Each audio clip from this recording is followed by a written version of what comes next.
Assalaamu calaykum daawadayaasheena rashka muuhaan kuna soo dhawaada muuqaal cusub. Muuqaalkeenu maanta waxaan ku eegi doonaa macluumaad ku saabsan garoonka kubadda cagta ee Stadium Muqdisho. Waa garoonka labaad ee ugu weyn qaaradda Afrika.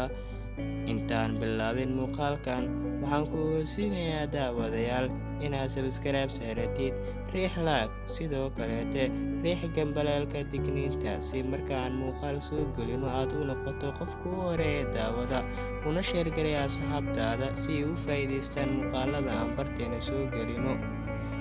Garoonka kubadda cagta ee Stadium Muqdisho waa garoonka labaad ee ugu weyn qaaradda Afrika.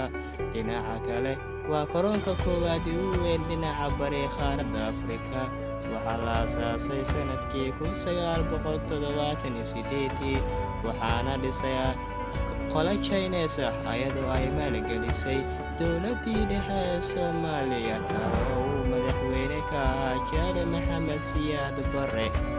Garoonku waa mid baaxad weyn, wuxuuna qaadaa 35,000 oo jamaahiir ah.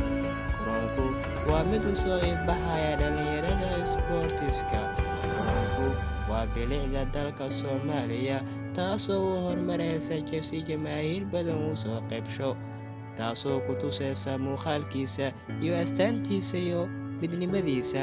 Magacaygu waa Cabdirashiid Cabdiraxmaan Cabdulaahi. Wassalaamu calaykum waraxmatullaahi tacaala wabarakaatu.